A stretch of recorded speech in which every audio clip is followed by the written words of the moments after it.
سب سے پہلے ہم ذرا باتیں کرتے ہیں کہ اسلام کے مطابق جو شیطان ہے نا، شیطان وہ ہر جگہ موجود ہے. اللہ موجود ہو نہ ہو، شیطان بہت جگہ موجود ہے. اسلامک اسکرپچر کے مطابق شیطان اللہ سے زیادہ طاقت رکھتا ہے کیونکہ شیطان ہر جگہ موجود ہے. صحیح بخاری کی حدیث ہے 608 اور یہ سننا.com پہ چونکہ اردو میں موجود ہے تو یہ تو بہت ہی اچھی بات ہے. اردو میں جب موجود ہوتی ہے نا مجھے بہت مزہ آتا ہے.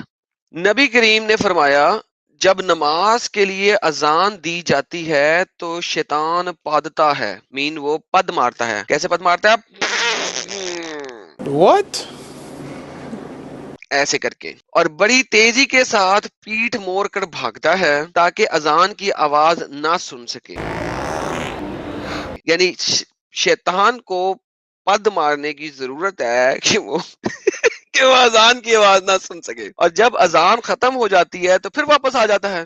شیطان صاحب پد مارتے ہوئے بھاگتے ہیں. امیجن گائز، مسلمانوں کے گھروں میں، مسلمانوں کی مسجدوں میں شیطان ہر وقت ہے، اور جیسے ہی اذان کی آواز آتی ہے تو وہ پد مارنا شروع کرتا ہے آواز کے ساتھ، اور جب اذان ختم ہوتی ہے تو واپس آتا ہے. لیکن جو ہی تکبیر شروع ہوتی ہے وہ پھر پیٹھ موڑ کر بھاگتا ہے. جب تکبیر ختم ہو جاتی ہے تو شیطان دوبارہ آ جاتا ہے اور نمازی کے دل میں وسوسے ڈالتا ہے. ان باتوں کا شیطان یاد دہانی کراتا ہے جس کے اسے خیال بھی نہ ہو. ایک تو اومنی پریزنٹ ہے، شیطان ہر جگہ ہر وقت موجود ہے، اور دوسری بات یہ ہے کہ جب وہ اومنی پریزنٹ ہے تو وہ صرف اور صرف اذان کے ٹائم بھاگ رہا ہے، جب نماز شروع ہو رہی ہے اس وقت نہیں بھاگ رہا. اس کے بارے میں آپ لوگوں کا کیا خیال ہے؟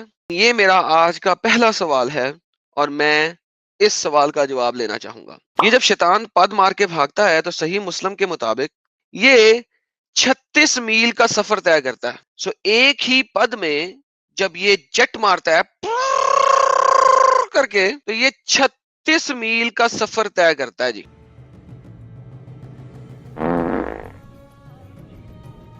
پاد مار کے وہ کر کے بھاگتا ہے اور وہ اس بھاگ میں 36 میل دور چلا جاتا ہے.